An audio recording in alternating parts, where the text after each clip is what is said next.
Muy buenas tardes a todos ustedes, participantes al 15º Encuentro Nacional de la Dimensión de Ministerios Laicales de la Conferencia del Episcopado Mexicano. Envío un cordial saludo a Su Excelencia Reverendísima Monseñor Héctor Luis Morales Sánchez, responsable de esta dimensión. El tema que compartiré con ustedes en esta tarde lleva por título Una Iglesia Sinodal. A manera de introducción, retomo parte del discurso que el Papa Francisco dirigió a los que estaban presentes cuando se inauguraron los trabajos del Sínodo hace un par de días. En ese discurso el Papa insiste en tres aspectos: la comunión, la participación y la misión. Dice el Papa: gracias por estar aquí en la apertura del sínodo. Han venido por muchos caminos y muchas iglesias, llevando cada uno en el corazón preguntas y esperanzas. Y estoy seguro de que el Espíritu nos guiará y nos dará la gracia para seguir adelante juntos, para escucharnos recíprocamente y para comenzar un discernimiento en nuestro tiempo, siendo solidarios con las fatigas y los deseos de la humanidad. El sínodo es un momento eclesial y el protagonista del sínodo es el Espíritu Santo. Vivamos este sínodo en el espíritu de la oración que Jesús elevó al Padre con vehemencia por los suyos. Que todos sean unos. Estamos llamados a la unidad, a la comunión, a la fraternidad, que nace de sentirnos abrazados por el amor divino, que es único. Todos, sin distinciones. Por eso caminamos juntos en el único pueblo de Dios, para hacer experiencia de una iglesia que recibe y vive el don de la unidad y que se abre a la voz del Espíritu. Dice el Papa, las palabras claves del sínodo son tres: comunión, participación y misión. Comunión y misión son expresiones teológicas que designan el misterio de la Iglesia, y es bueno que hagamos memoria de ellas. San Pablo VI quiso condensar precisamente en estas dos palabras, comunión y misión, las líneas maestras enunciadas por el concilio, entendiendo la comunión como la cohesión y la plenitud interior en la gracia, la verdad y la colaboración, y entendiendo la misión como el compromiso apostólico hacia el mundo contemporáneo, que no es proselitismo. La tercera palabra, participación. Si no se cultiva una praxis eclesial que exprese la sinodalidad de manera concreta a cada paso del camino y del obrar, promoviendo la implicación real de todos y cada uno, la comunión y la misión corren el peligro de quedarse como términos un poco abstractos. La participación es una exigencia de la fe bautismal, como afirma el apóstol. Todos nosotros fuimos bautizados en un mismo espíritu, para formar un solo cuerpo. En el cuerpo eclesial el único punto de partida, y no puede ser otro, es el bautismo, nuestro manantial de vida, del que deriva una idéntica dignidad de hijos de Dios, aún en la diferencia de ministerios y carismas, porque recordemos que precisamente los ministerios laicales tienen su fundamento en el bautismo. Por eso, ustedes, queridos laicos, y nosotros estamos llamados a participar en la vida y misión de la Iglesia. Si falta una participación real de todo el pueblo de Dios, los discursos sobre la comunión corren el riesgo de permanecer como intenciones piadosas. Dice el Papa, hemos avanzado en este aspecto de la participación, pero todavía nos cuesta y nos vemos obligados a constatar el malestar y el sufrimiento de numerosos agentes de pastoral, de los organismos de participación de las diócesis y de las parroquias, y de las mujeres que a menudo siguen quedando al margen. Por eso dice el Papa, la participación de todos es un compromiso eclesial irrenunciable. Y eso es lo que yo espero que sea este encuentro de la dimensión de ministerios laicales, un espacio para que todos ustedes laicos participen. He dividido mi presentación en 3 grandes puntos. Primero les hablaré de la necesidad de caminar juntos. Después, de la sinodalidad a partir de los principios teológicos que le dan sustento. Y tercero, hablaré de la sinodalidad, pero desde las pistas que nos propone el mismo Papa para suscitar la participación de todos en la Iglesia. Paso al primer punto, la necesidad de caminar juntos. En primer lugar, veamos el escenario global, lo que nos rodea. Partamos del ver. El documento preparatorio a la 16ª Asamblea General Ordinaria del Sínodo de los Obispos, que fue publicado hace un par de días, señala que la sinodalidad se desarrolla dentro de un contexto histórico, caracterizado por 2 cosas, por los cambios epocales de la sociedad y, segundo, por una etapa crucial de la vida de la Iglesia, etapa que no podemos ignorar. Dice el concilio, es en los pliegues de este contexto histórico complejo, en sus tensiones y contradicciones, donde estamos llamados a escrutar a fondo los signos de los tiempos e interpretarlos a la luz del Evangelio. Algunos acontecimientos del escenario global que vale la pena señalar son, en primer lugar, la pandemia. Una tragedia global como la pandemia por COVID-19 despertó durante un tiempo la conciencia de ser una comunidad mundial que navega en una misma barca, donde el mal de uno perjudica a todos. Recordamos que nadie se salva solo, que únicamente es posible salvarse juntos. Pero pareciera que esta realidad de la pandemia ya la estamos olvidando. Al mismo tiempo, la pandemia ha hecho detonar las desigualdades y las injusticias ya existentes. La humanidad aparece cada vez más sacudida por procesos de masificación y de fragmentación. La trágica condición que viven los migrantes en todas las regiones del mundo atestiguan cuán altas y fuertes son aún las barreras que dividen a la única familia humana.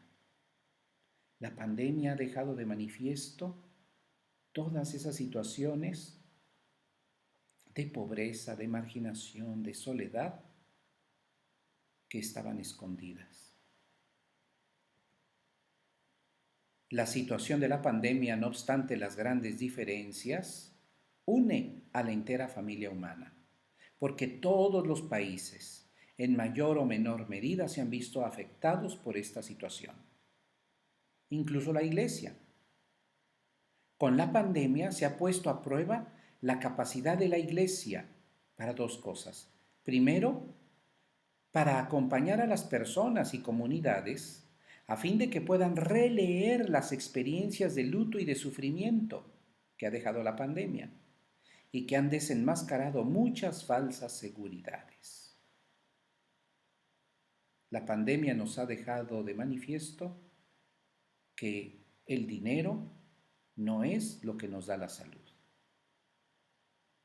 Y segundo, la pandemia también ha puesto a prueba la capacidad de la Iglesia para cultivar la esperanza y la fe en la bondad del Creador y de su creación. Porque muchas personas ante la realidad de la pandemia han pensado que es un castigo de Dios, lo cual no es verdad. Otro fenómeno que debemos de contemplar dentro de este gran escenario global es la corrupción que se vive tristemente dentro de la Iglesia. Corrupción que se ha manifestado sobre todo en el sufrimiento vivido por personas menores y adultos vulnerables a causa de abusos sexuales, de poder y de conciencia, cometidos por un notable número de clérigos y de personas consagradas. Continuamente somos interpelados como pueblo de Dios a asumir el dolor de nuestros hermanos vulnerados en su carne y en su espíritu. Por mucho tiempo el de las víctimas ha sido un clamor que la Iglesia no ha sabido escuchar suficientemente. Se trata de heridas profundas que difícilmente cicatrizan, por las cuales no se pedirá nunca suficiente perdón y que constituyen obstáculos a veces imponentes para proceder en la dirección del caminar juntos. Otro fenómeno que está presente en este escenario global es el del clericalismo. La Iglesia entera está llamada a confrontarse con el peso de una cultura impregnada de clericalismo, heredada de su historia, y de formas de ejercicio de la autoridad en las que se insertan los diversos tipos de abuso, de poder, económicos, de conciencias sexuales. Es impensable una conversión del accionar eclesial sin la participación activa de todos los integrantes del pueblo de Dios. Ya no son solo los sacerdotes los que deben de impulsar la evangelización.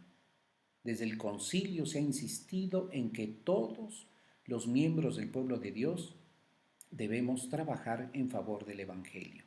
El Papa Francisco ha insistido desde el inicio de su pontificado en que debemos erradicar esta mentalidad del clericalismo.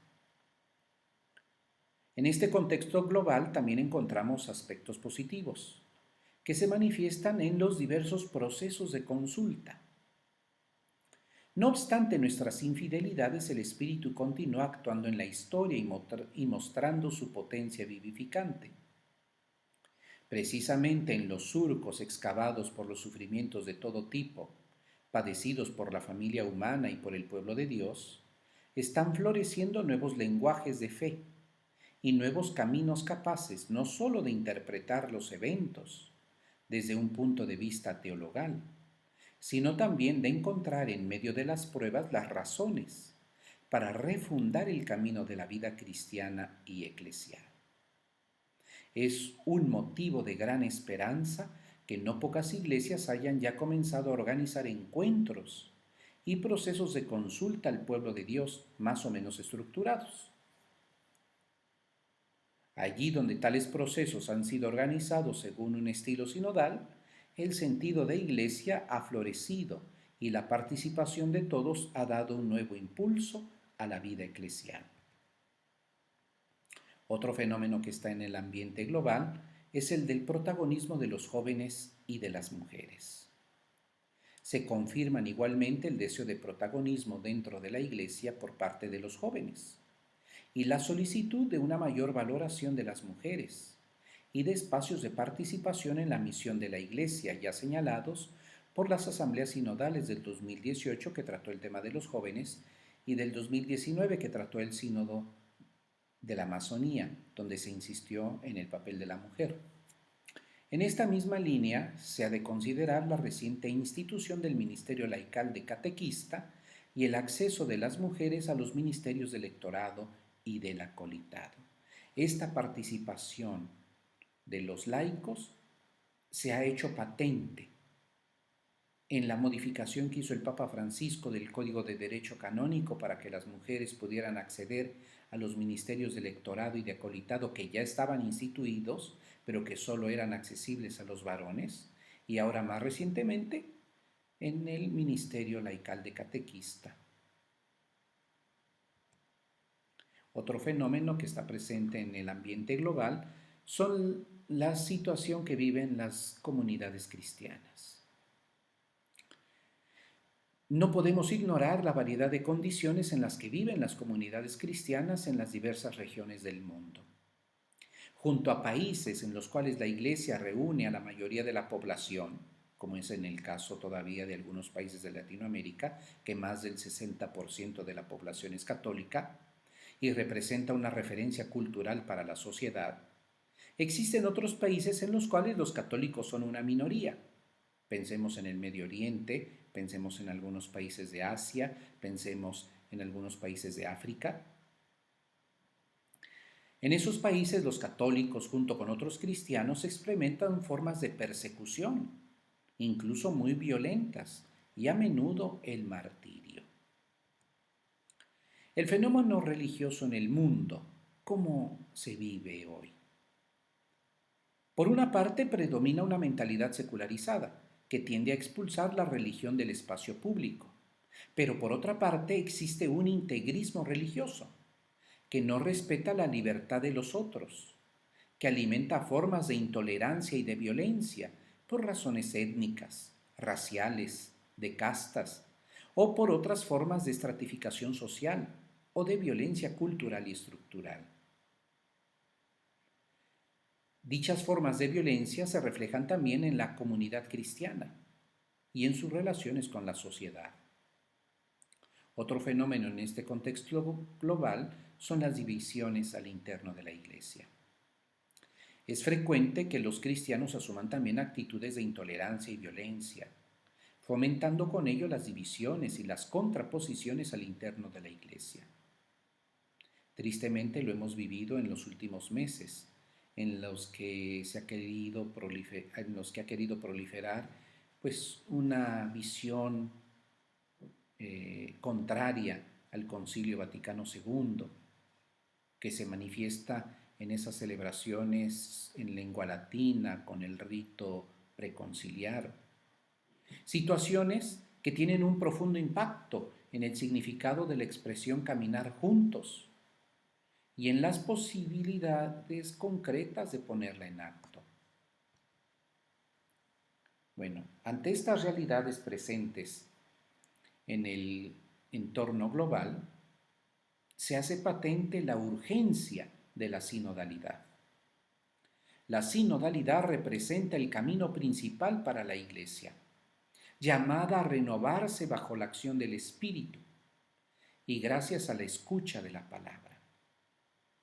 La capacidad de imaginar un futuro diverso para la Iglesia y para las instituciones a la altura de la misión recibida depende en gran parte de la decisión de comenzar a poner en práctica procesos de escucha, de diálogo y de discernimiento comunitario, en los que todos y cada uno puedan participar y contribuir.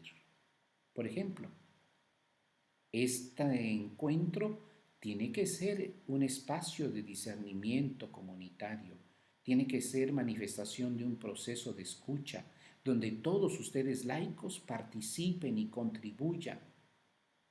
Y precisamente es la conferencia, esta institución, la Conferencia del Episcopado Mexicano, es esta institución la que tiene que suscitar estos espacios. La opción de caminar juntos es un signo profético para una familia humana que tiene necesidad de un proyecto compartido, capaz de conseguir el bien de todos. La sinodalidad implica verdaderamente un cambio de mentalidad. Cada dimensión de la pastoral no tiene que tener su propio proyecto. Cada dimensión de la pastoral tiene que sumarse a un proyecto compartido, que es el que tiene que impulsar la Iglesia Particular de México. Una iglesia capaz de comunión y de fraternidad, de participación y de subsidiariedad en la fidelidad a lo que anuncia, podrá situarse al lado de los pobres y de los últimos y prestarles la propia voz. Para caminar juntos es necesario que nos dejemos educar por el Espíritu, en una mentalidad verdaderamente sinodal, entrando con audacia y libertad de corazón en un proceso de conversión, sin el cual no será posible la perenne reforma de la que la Iglesia misma en cuanto a institución humana y terrena tiene siempre necesidad. Desde el Concilio Vaticano II venimos hablando de esta reforma de la Iglesia. El Papa Francisco ha insistido mucho en Evangelii Gaudium. Han pasado ya 50 años del concilio tenemos que dar pasos decisivos para llevar a cabo esta reforma de la Iglesia.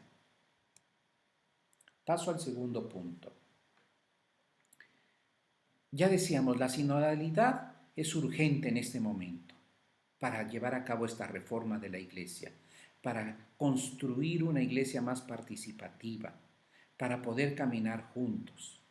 Bueno, ¿qué le da sustento a la sinodalidad? ¿En qué principios teológicos, bíblicos, eclesiológicos se funda? Vamos a ver. La sinodalidad es el camino para la Iglesia del tercer milenio. Así lo sostiene el Papa Francisco.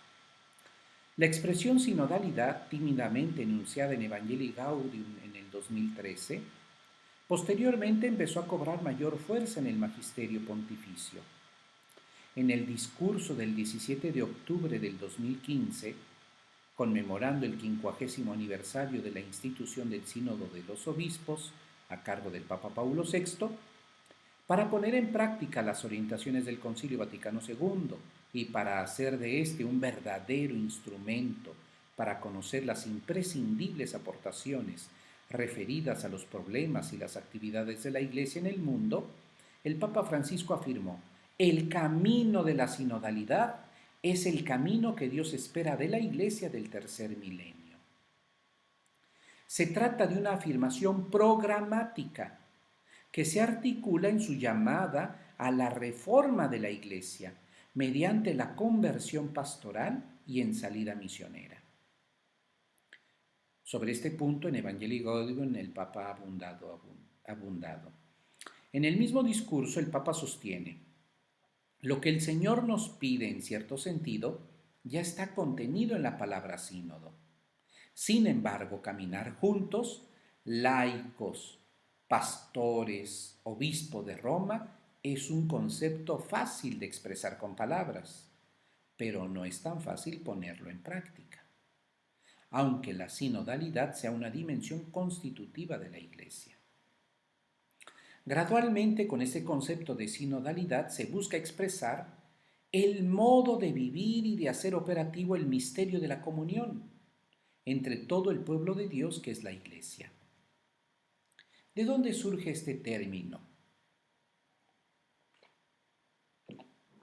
El documento de la Comisión Teológica Internacional titulado La sinodalidad en la vida y en la misión de la Iglesia, publicado en el 2018, explica ampliamente el origen de este concepto. Dice el documento: sínodo es una palabra griega compuesta por la preposición sin, que significa con, y el sustantivo hodos, que significa camino. Se trata, pues, de un camino realizado conjuntamente, bajo la guía del Señor resucitado, por todo el pueblo de Dios, en la variada pluralidad de sus miembros y en el ejercicio responsable y convergente de sus diversos carismas y ministerios, en orden al bien común. San Juan Crisóstomo decía que sínodo es el nombre de la Iglesia, es decir, un camino que se realiza en comunión. La sinodalidad indudablemente que tiene un sustrato cristológico y trinitario. Cristológico, ¿por qué? Porque los cristianos mantenemos nuestra mirada fija en Jesús, que es el peregrino evangelizador que anuncia la buena nueva del reino de Dios. La Iglesia es la comunidad de los que pertenecen al camino del Señor. Recordemos que Jesús es el camino de Dios hacia el hombre y del hombre hacia el Padre. Cristo, caminante, camino y patria, nos guía por el camino más sublime para encontrarnos con Dios, uno y trino. La sinodalidad es fruto de la acción del Espíritu Santo, que se realiza en la comunión del cuerpo de Cristo y en el camino misionero del pueblo de Dios. El Espíritu Santo, que es el nexo de amor en la vida de Dios Trinidad, comunica ese mismo amor a la Iglesia, que entonces se edifica como koinonía, tu agión neumatos.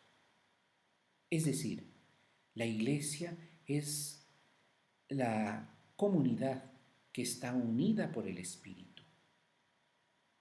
El don del Espíritu Santo único y el mismo en todos los bautizados se manifiesta en los siguientes aspectos: en que todos tenemos la misma dignidad, en que todos hemos sido llamados a la misma vocación, a ser santos, en que todos participamos en el oficio sacerdotal, profético y real de Jesucristo, en que todos hemos sido enriquecidos con los dones del Espíritu, en que todos participamos de la vida y de la misión de la Iglesia en nuestra propia iglesia local.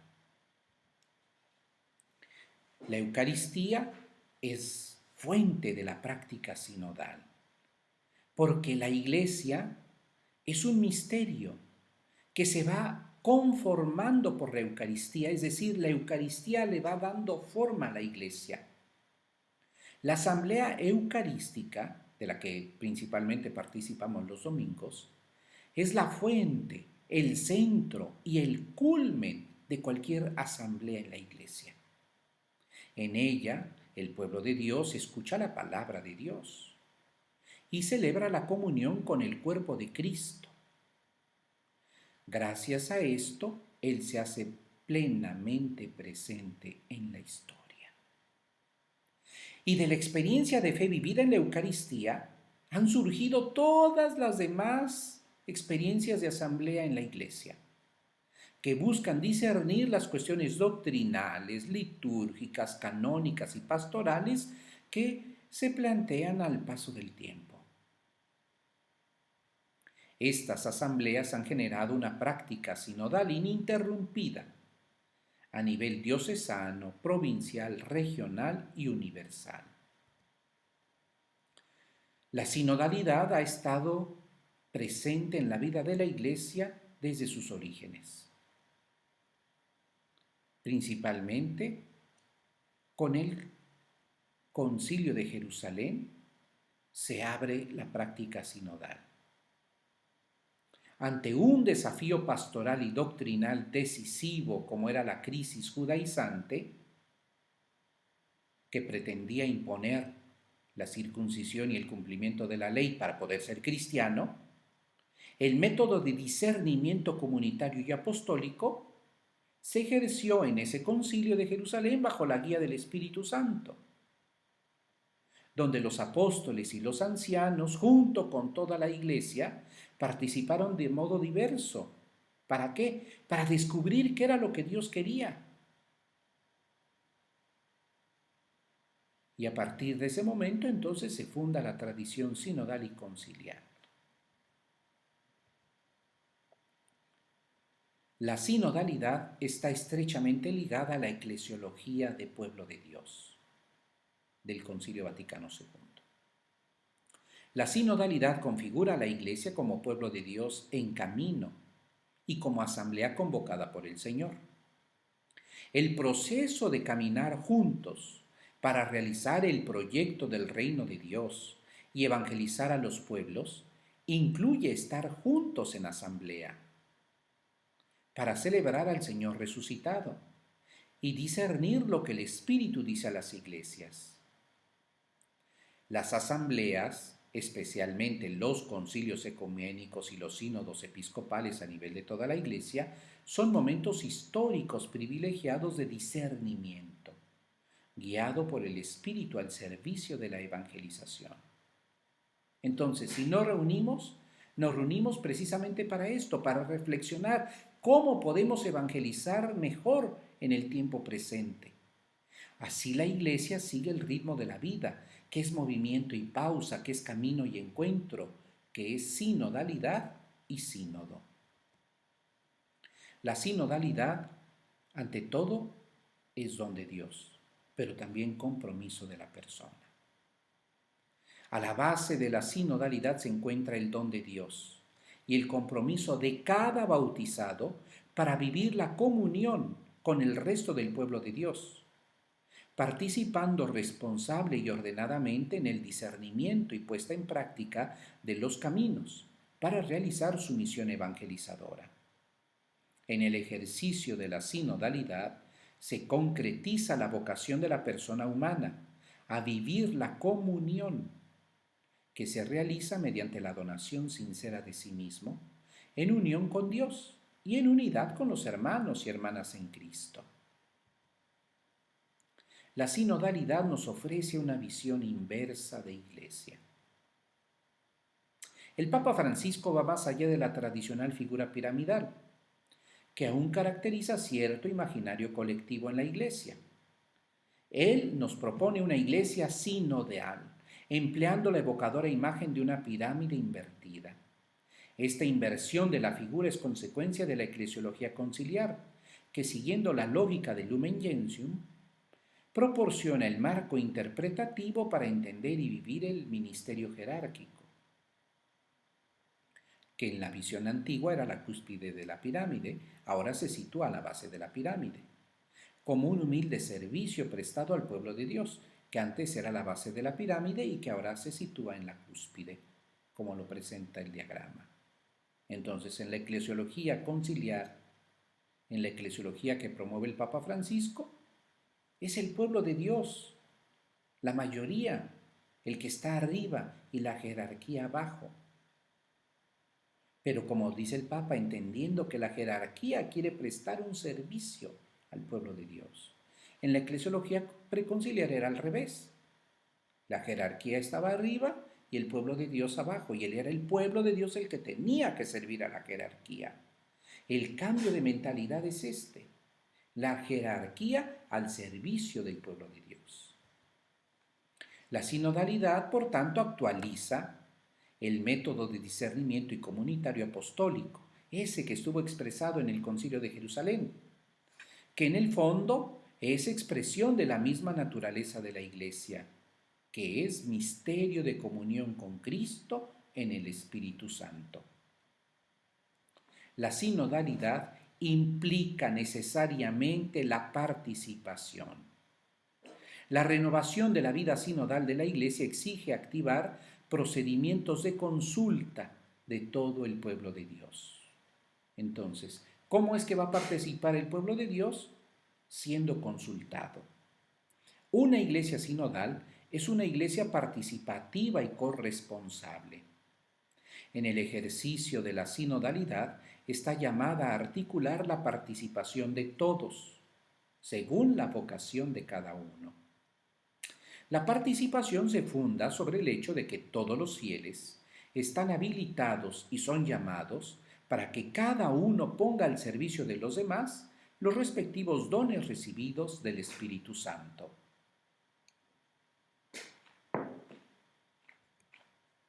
En una iglesia sinodal resulta esencial la participación de los fieles laicos, porque ustedes constituyen la mayoría del pueblo de Dios.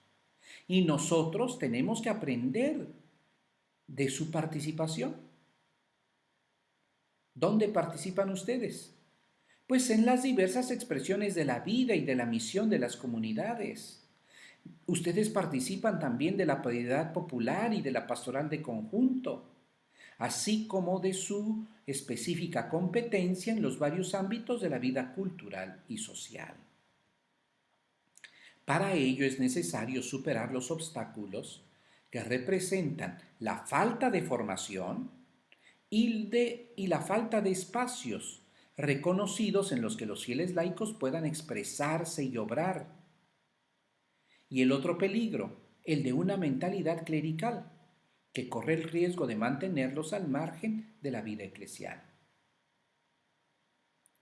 Esto exige un compromiso prioritario en la obra de la formación, de una conciencia eclesial madura, que en el nivel institucional se debe traducir en una práctica sinodal regular. ¿Cómo sabemos que una comunidad ha llegado a la madurez?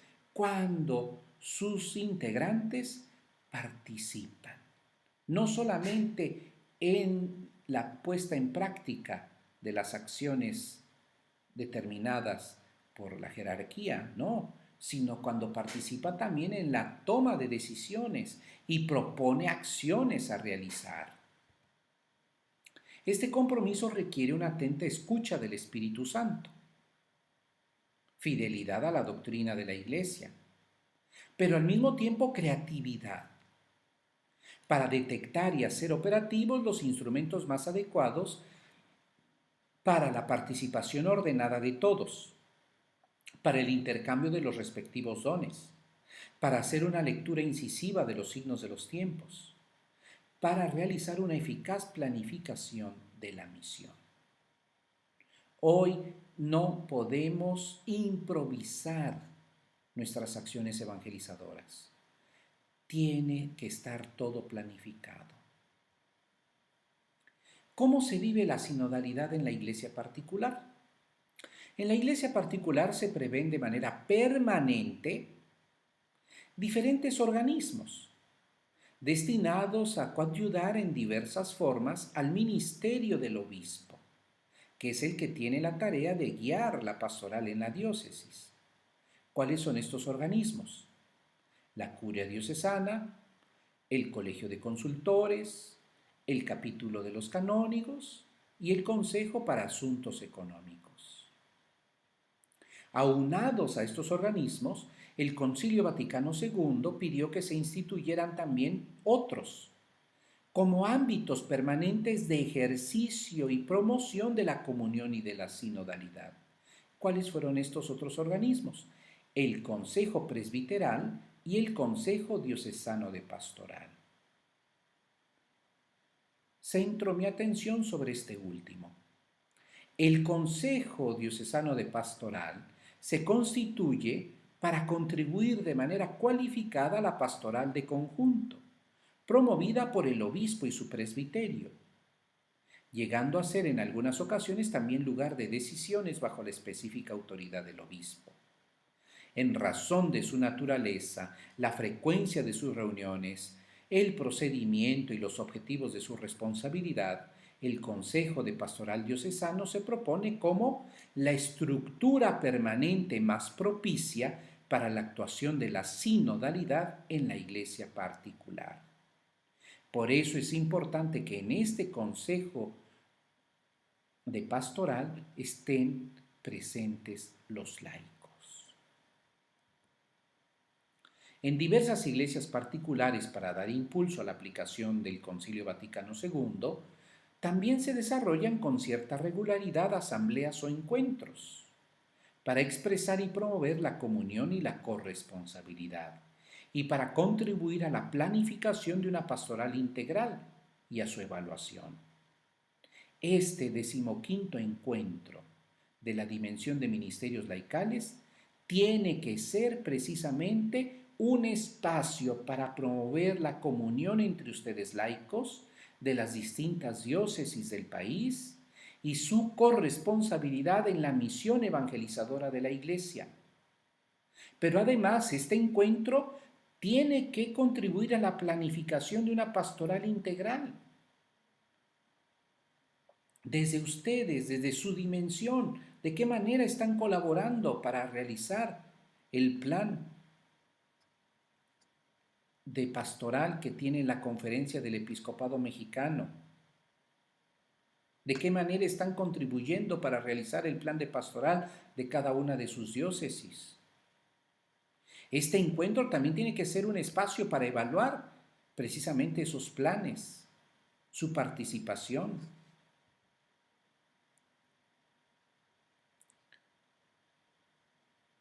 Para poder llevar a cabo esta sinodalidad que nos pide el Papa, es necesaria también la conversión pastoral y misionera de la Iglesia.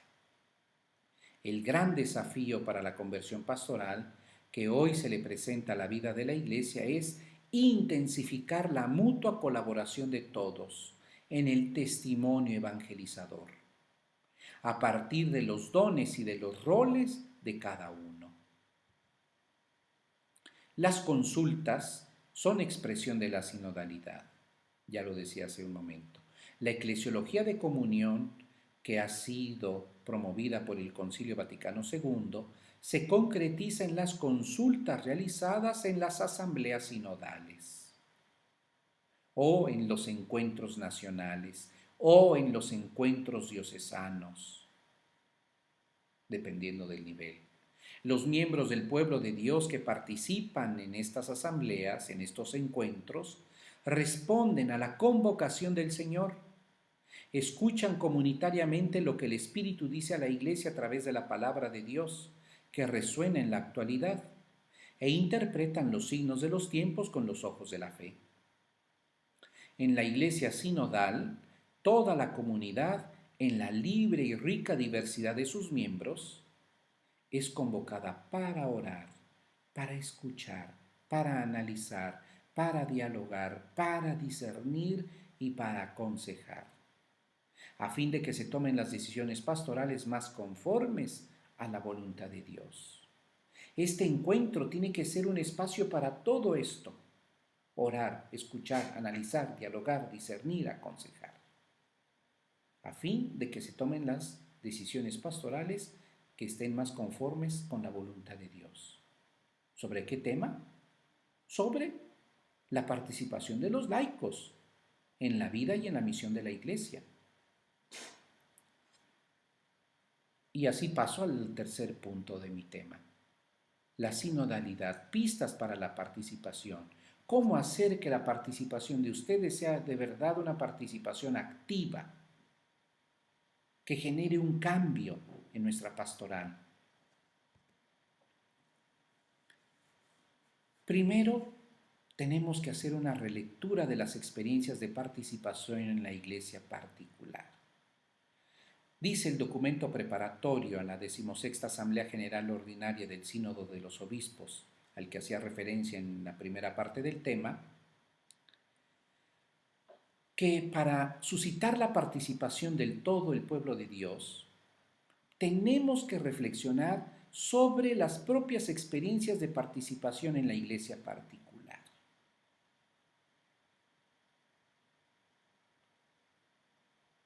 ¿Las ha habido? Y si las ha habido, ¿cómo es que se han llevado a cabo estas experiencias? ¿De qué manera han participado?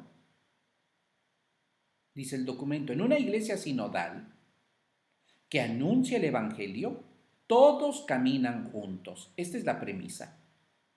¿Cómo se realiza hoy este caminar juntos en la propia iglesia particular? ¿Qué pasos nos invita a dar el Espíritu para crecer en nuestro caminar juntos? Para responder a esta cuestión somos invitados a tres cosas. Primero, a preguntarnos sobre las experiencias en la propia iglesia particular que hacen referencia a ese caminar juntos. ¿Las he podido detectar? Y si las he detectado, entonces, segundo, tengo que releerlas más profundamente a partir de las siguientes preguntas. Esas experiencias de participación, ¿qué alegrías me han provocado? ¿Qué dificultades y obstáculos he encontrado en ellas? ¿Qué heridas han provocado?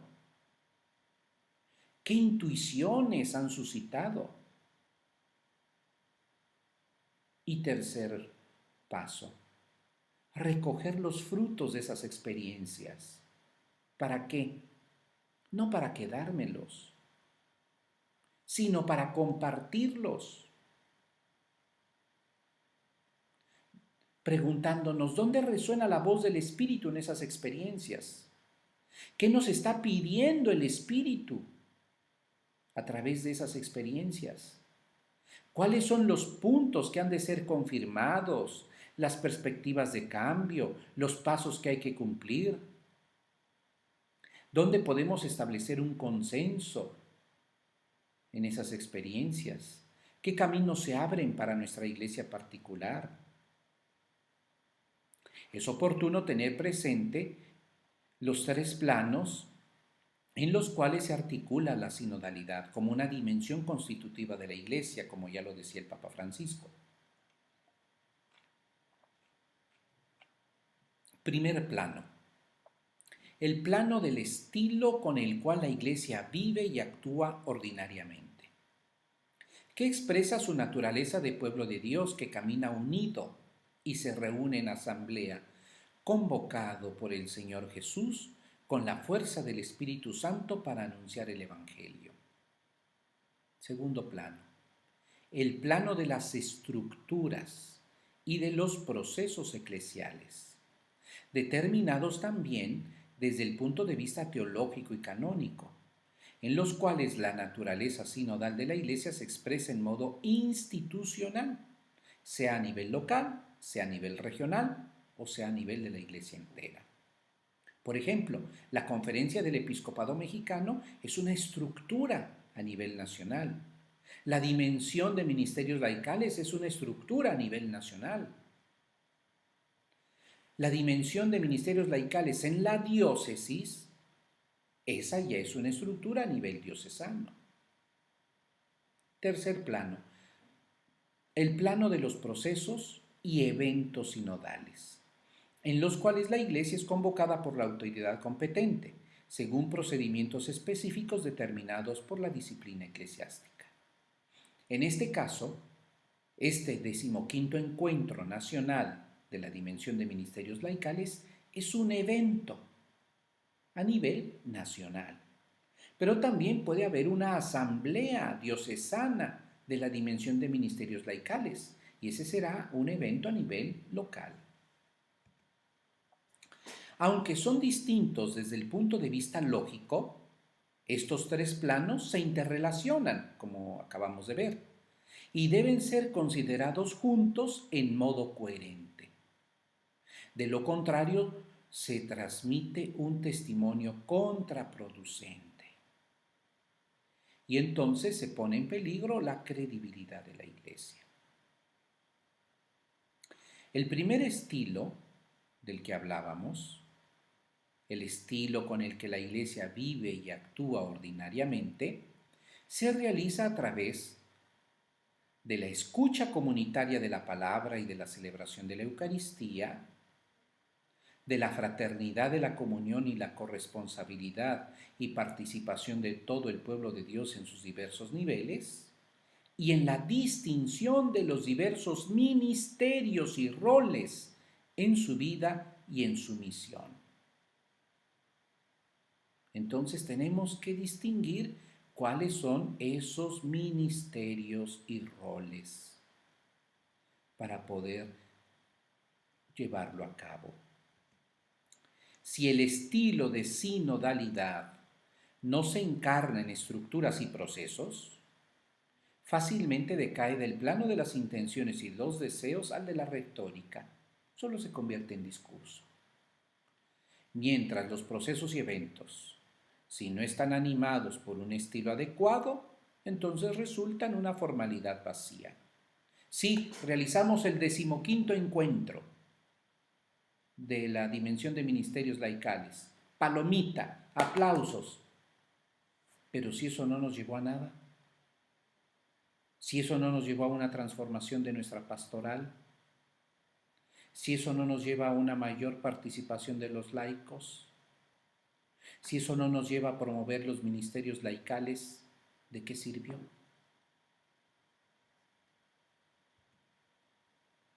En la relectura de las experiencias, es necesario tener presente que caminar juntos puede ser entendido según dos perspectivas diversas, fuertemente interconectadas, como vamos a ver. La primera perspectiva mira a la vida interna de las iglesias particulares, a las relaciones entre los sujetos que las constituyen. En primer lugar, la relación entre los fieles y sus pastores, también a través de los organismos de participación previstos por la disciplina canónica, incluido el sínodo diocesano, y a las comunidades en las cuales se articula, en particular las parroquias. Se extiende además al modo en que cada iglesia particular integra en ella la contribución de las diversas formas de vida monástica, religiosa y consagrada, de asociaciones y movimientos laicales, de instituciones eclesiales y eclesiásticas de diverso género. Por ejemplo, las escuelas, los hospitales, las universidades, las fundaciones, los entes de caridad y asistencia. Todos estos protagonistas están integrados en un mismo proyecto pastoral a nivel diocesano, a nivel nacional, o cada uno de estos entes promueve su propio plan de pastoral.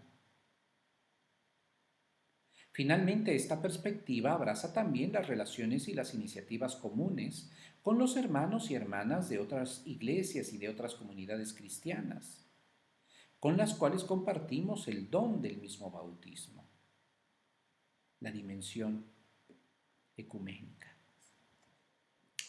La segunda perspectiva considera cómo el pueblo de Dios camina junto a la entera familia humana.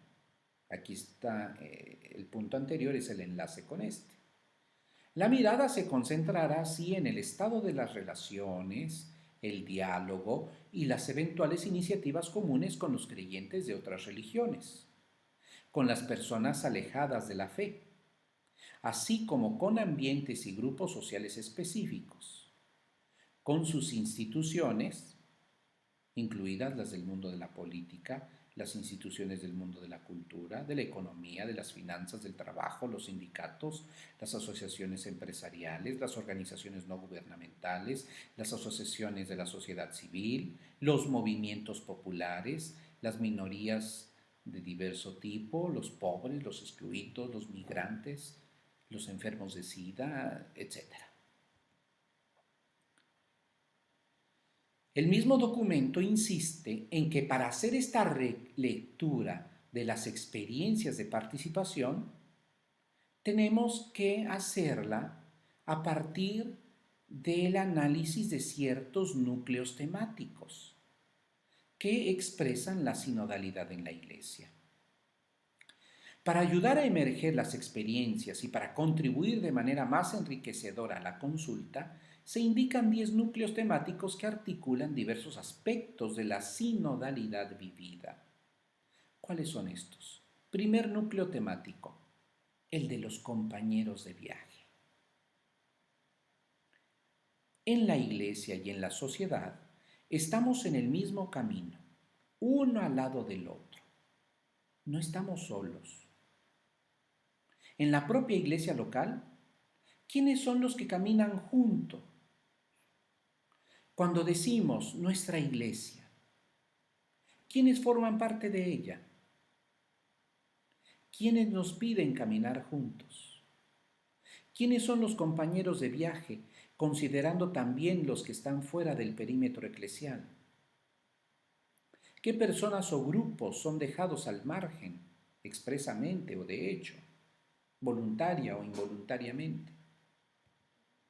Segundo núcleo, el núcleo de la escucha. La escucha es el primer paso, pero exige tener una mente y un corazón abiertos, sin prejuicios. ¿Hacia quiénes se encuentra en deuda de escucha nuestra iglesia particular? El Papa mencionaba a aquellas personas que han sufrido abusos de diversos tipos. En nuestra iglesia particular, ¿a quiénes no hemos escuchado? ¿A los migrantes? ¿A los ancianos? ¿A los indígenas? ¿A los campesinos? ¿Cómo son escuchados los laicos, en particular los jóvenes y las mujeres? ¿Cómo integramos las aportaciones de los consagrados y las consagradas? ¿Qué espacio tiene la voz de las minorías, de los descartados y de los excluidos? ¿Logramos identificar prejuicios y estereotipos que obstaculizan nuestra escucha? ¿Cómo escuchamos el contexto social y cultural en que vivimos? Tercer núcleo, el de la toma de la palabra. Todos están invitados a hablar con valentía y parresía, es decir, integrando libertad, verdad y caridad. ¿Cómo promovemos dentro de la comunidad y de sus organismos un estilo de comunicación libre y auténtica, sin dobleces y oportunismos? Y ante la sociedad de la cual formamos parte, ¿cuándo y cómo logramos decir lo que realmente tenemos en el corazón? Porque muchas veces nos callamos, los católicos nos callamos, para no ser criticados, para no ser rechazados. Afortunadamente, algunos se han organizado y lo vimos hace un par de días con la marcha también que se organizó en favor de la vida. Eso en lo que nosotros creemos, en la vida, en la familia, ¿somos capaces de manifestarlo ante quienes están en contra? ¿Cómo funciona la relación con el sistema de los medios de comunicación? No solo con los medios de comunicación católicos. ¿Quién habla en nombre de la comunidad cristiana y cómo es elegido?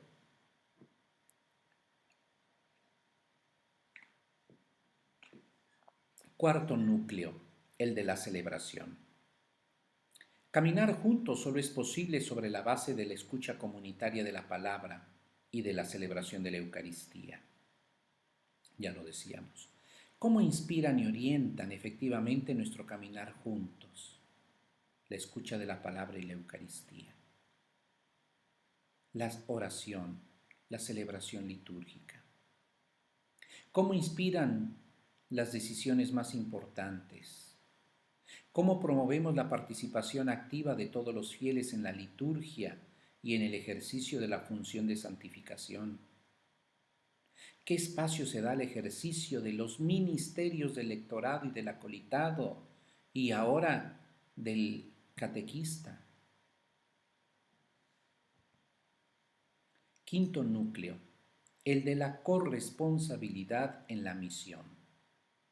La sinodalidad está al servicio de la misión de la Iglesia, en la que todos sus miembros están llamados a participar, dado que todos somos discípulos misioneros. ¿En qué modo se convoca a cada bautizado para ser protagonista de la misión? ¿Cómo sostiene la comunidad a sus propios miembros, empeñados en un servicio en la sociedad, por ejemplo, en el compromiso social y político? ¿Qué formación damos a los católicos que están en el servicio de gobernar? En la investigación científica y en la enseñanza, en la promoción de la justicia social, en la tutela de los derechos humanos, en el cuidado de la casa común. ¿Cómo los ayuda a vivir estos empeños desde una perspectiva misionera? ¿Cómo se realiza el discernimiento sobre las opciones que se refieren a la misión y a quien participa de ella? Sexto núcleo, el del diálogo en la iglesia y en la sociedad. El diálogo es un camino de perseverancia que comprende también silencios y sufrimientos, pero que es capaz de recoger la experiencia de las personas y de los pueblos. ¿Cuáles son los lugares y las modalidades del diálogo dentro de nuestra comunidad particular? ¿Cómo se afrontan las divergencias de visiones, los conflictos y las dificultades? ¿Cómo promovemos la colaboración con las diócesis vecinas, con y entre las comunidades religiosas presentes en el territorio, con y entre las asociaciones y movimientos laicales? ¿Qué experiencias de diálogo y de tarea compartida llevamos adelante con los creyentes de otras religiones e incluso con los que no creen? ¿Cómo dialoga la Iglesia y cómo aprende de otras instancias de la sociedad? El mundo de la política, de la economía, de la cultura, de la sociedad civil, de los pobres. Séptimo núcleo, el del diálogo con otras confesiones religiosas. El diálogo entre los cristianos de diversas confesiones unidos por un solo bautismo tiene un puesto particular en el camino sinodal. ¿Qué relaciones mantenemos con los hermanos y las hermanas de las otras confesiones cristianas? ¿Los vemos como enemigos o como hermanos? ¿A qué ámbitos se refieren? ¿Qué frutos hemos obtenido de este caminar juntos? ¿Cuáles son las dificultades? Octavo núcleo, el de la autoridad y participación. Una iglesia sinodal es una iglesia participativa y corresponsable. ¿Cómo se identifican los objetivos que deben alcanzarse? El camino para lograrlos y los pasos que hay que dar. ¿Cómo se ejerce la autoridad dentro de nuestra iglesia particular? ¿Cuáles son las modalidades de trabajo en equipo y de corresponsabilidad? ¿Cómo se promueven los ministerios laicales y la asunción de responsabilidad por parte de los laicos? ¿Cómo funcionan los organismos de sinodalidad a nivel de la iglesia particular? ¿Son una experiencia fecunda? Noveno núcleo, el del discernimiento y toma de decisiones. En un estilo sinodal se decide por discernimiento, no por votación, no por lo que diga la mayoría, por discernimiento. Ya decíamos, reflexionando la palabra y escuchando al Espíritu. Este discernimiento debe de tener como base un consenso que nace de la común obediencia al Espíritu. ¿Con qué procedimientos y con qué métodos discernimos juntos y tomamos decisiones? ¿Cómo se pueden mejorar? ¿Cómo promovemos la participación en las decisiones dentro de comunidades jerárquicamente estructuradas? ¿Cómo articulamos la fase de la consulta con la fase deliberativa? El proceso de decisión con el momento de la toma de decisiones. ¿En qué modo y con qué instrumentos promovemos la transparencia y la responsabilidad? Y décimo núcleo, el de la formación en la sinodalidad. La espiritualidad del caminar juntos está destinada a ser un principio educativo para la formación de la persona y del cristiano, de las familias y de las comunidades. ¿Cómo formamos a las personas, en particular a aquellas que tienen funciones de responsabilidad dentro de la comunidad cristiana, para hacerlas más capaces de caminar juntos, escucharse recíprocamente y dialogar? ¿Qué formación ofrecemos para el discernimiento y para el ejercicio de la autoridad? ¿Qué instrumentos nos ayudan a leer las dinámicas de la cultura en la cual estamos inmersos y el impacto que ellas tienen sobre nuestro estilo de iglesia?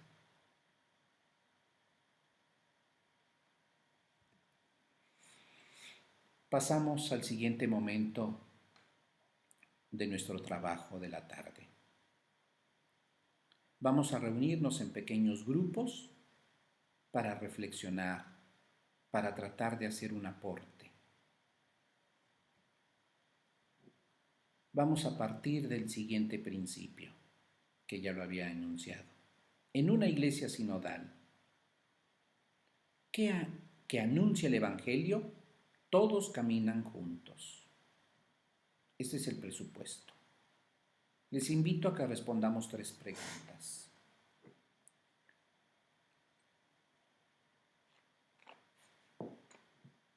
¿Cómo se realiza el caminar juntos de la dimensión de ministerios laicales a nivel nacional y a nivel diocesano? ¿Cómo está estructurada esta dimensión en ambos niveles? ¿Qué es lo que efectivamente realiza esta dimensión? ¿O solo es un adorno? Segunda pregunta. ¿Qué pasos nos invita a dar el Espíritu para caminar juntos en favor de la promoción e institución en nuestras diócesis de los ministerios laicales, de lector, acólito y catequista? Porque ya está el acceso para hombres y mujeres a estos 3 ministerios. ¿Los estamos promoviendo? Y tercera pregunta. ¿Qué otros ministerios laicales son necesarios promover e instituir en nuestras comunidades? Porque los 3 que he dicho no son los únicos. Desde Ministeriam Quaedam Ya se hablaba de otros ministerios. El Papa Francisco, en el motu proprio Spiritus Domini, también menciona otros ministerios. En Anticum Ministerium también menciona otros ministerios. Hemos sabido detectar qué otros ministerios necesitan nuestras comunidades. ¿De qué manera en concreta los laicos están llamados a servir dentro de la comunidad? Dejamos algunos minutos para que ustedes respondan a estas preguntas, después nos reuniremos en plenario y Sor Amalia lo conducirá. Buen trabajo.